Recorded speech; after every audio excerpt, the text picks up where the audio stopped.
Thanks all for staying with us here at Press TV as we now take a look at the revolution in Yemen. And as we have been telling you, the opposition in Yemen has accused the Yemeni government of carrying out a massacre against peaceful Yemeni protesters, amid mounting calls, obviously, for the prosecution of President Ali Abdullah Saleh. The opposition's coalition has said that the government is killing protesters in order to derail an initiative proposed by the Persian Gulf Cooperation Council. The opposition again has threatened to quit that plan, under which Saleh would resign in 30 days without facing any trial. Now, on Wednesday, regime forces had killed over a dozen protesters across the country. Well, we're now joined on the line from Sana'a by Mohamed Press TV's correspondent. Mohamed, thanks a lot for joining us. I'd just like to get an update from you, Mohamed, before we begin the questioning about what's been going on in Yemen throughout today. Today, the president made a televised interview during which he accused the opposition of escalating the situation, and that they are the ones who attacked the protesters at the camp, which resulted in the killing of 12 protesters and the injuring of dozens others. The situation is really has reached a deadlock, as the president said that the opposition are trying to escalate the situation in order that they can't desert the change squares. They can't. The articles of the agreement saying that the defected regime officers, such as the General Ali Mohsen, should leave the country in order to finish the tension which is causing the continuation of problems, as the president said. So far that such demands or conditions couldn't be met by the opposition. He said that's why they are trying to escalate the situation. The same accusation is presented by the opposition, that the president is trying to escalate and to continue to crack down on protesters in order that to put an end for this kind of agreement, which is going to be signed on Monday. The president also said that he welcomes the opposition to have such a dialogue in Saudi Arabia and to sign the agreement. We can't tell exactly who's trying to derail the peace talks. So far, also the young protesters are going to stage a big demonstration tomorrow, as well as they are going also to honor, as an honor for those who lost their lives during the crackdown of the government. They are tomorrow going to gather a big number of protesters in order to show that they are going and continuing their marches and rallies. In order to also, they are going to call tomorrow the day of honor and commitment for those who lost their lives. All right, Mohamed Press TV is a correspondent joining us on the line from Sana'a. Mohamed, thanks a lot for that update from Sana'a. Well, we're now joined on the line from London by Mr. Mohamed Qubaty, who is a political opposition activist.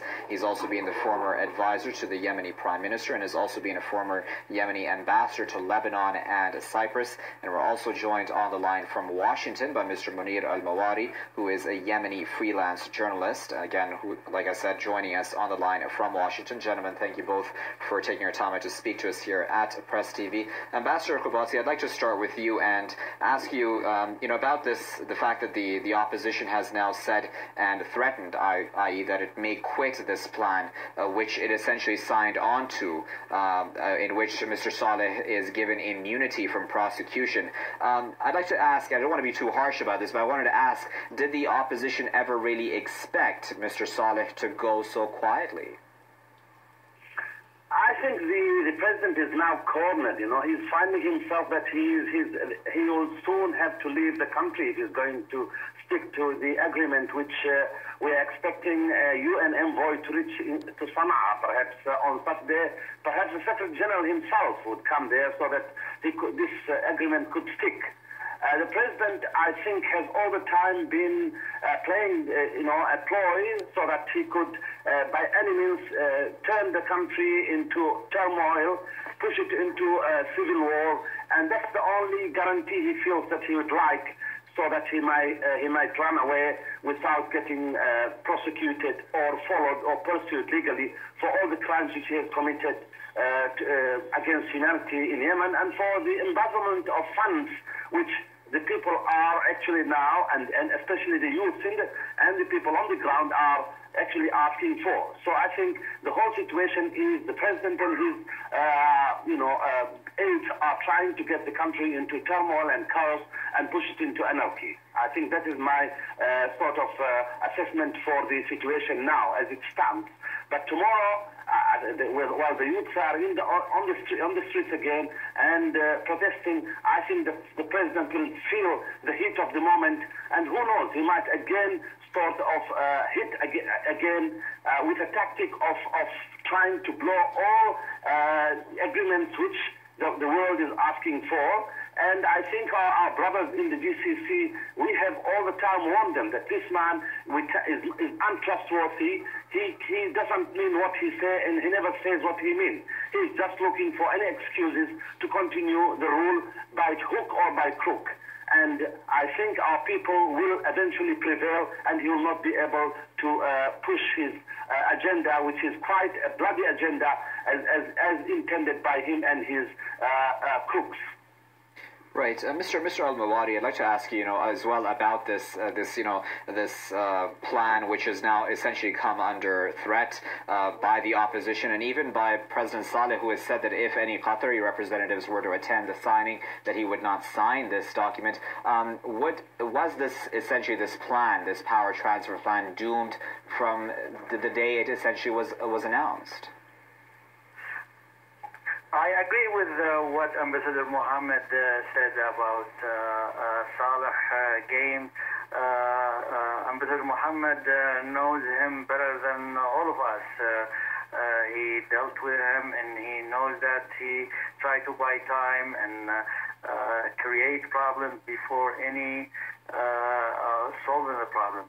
I think the GCC country made a big mistake and given him 30 days in advance to commit crime and then become immune from prosecution. He will do his best to make this initiative fail.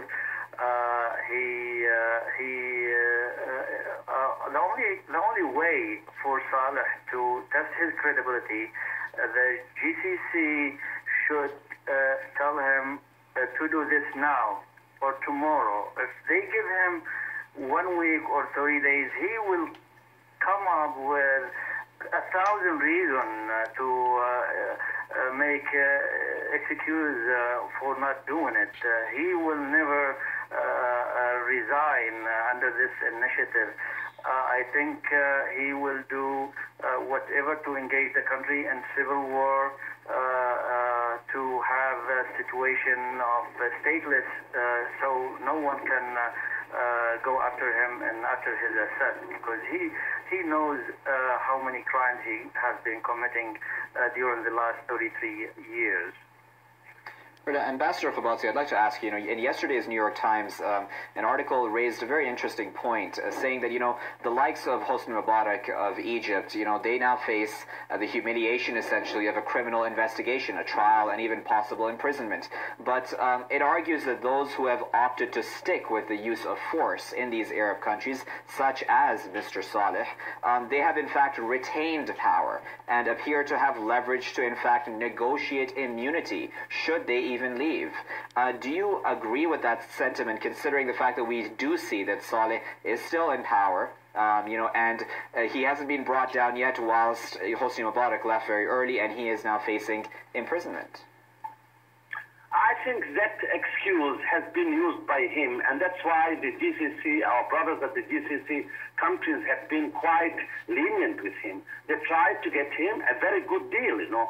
The deal he is getting is better than Mubarak got or Zain al-Abidin got. He is getting, if he really means what he says, he is going to get immunity from prosecution. But the man doesn't want that. The man is, as we know, a butcher. He is a despot. He wants to continue ruling, and he is looking for any excuse to continue ruling.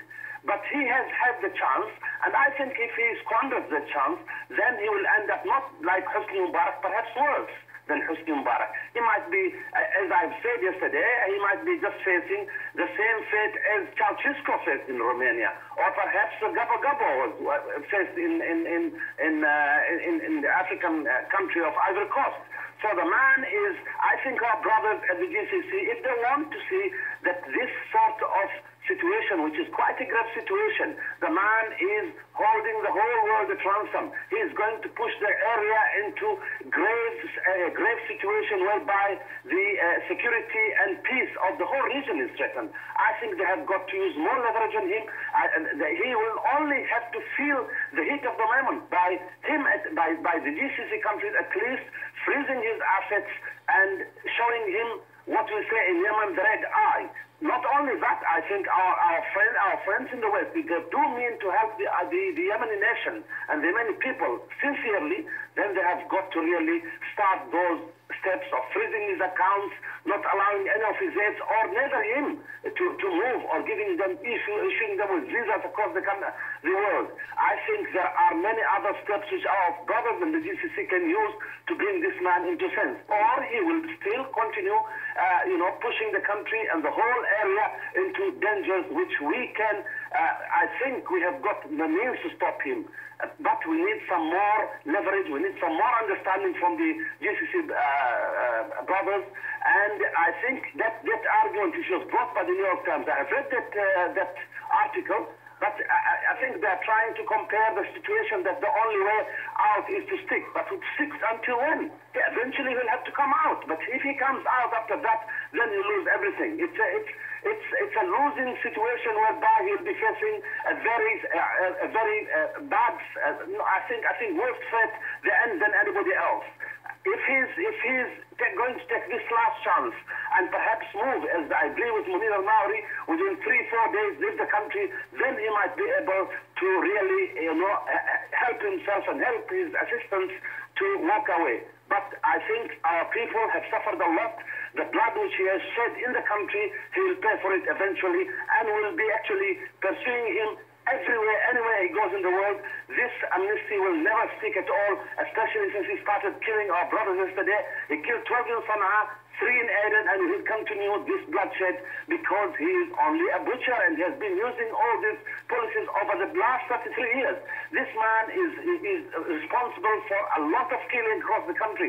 It is more than 1,000. He is involved in all of the massacres which have gone in the country. I am from the south, and I know he was involved in the 13th January events of 1986, whereby he tried to actually encourage the confrontation in the south in Aden, and which resulted in bloodshed. The man has got his hands in every case of massacre which has happened over the last 3 decades in Yemen. He should face, I think, prosecution and trial, and that's the only just end for him.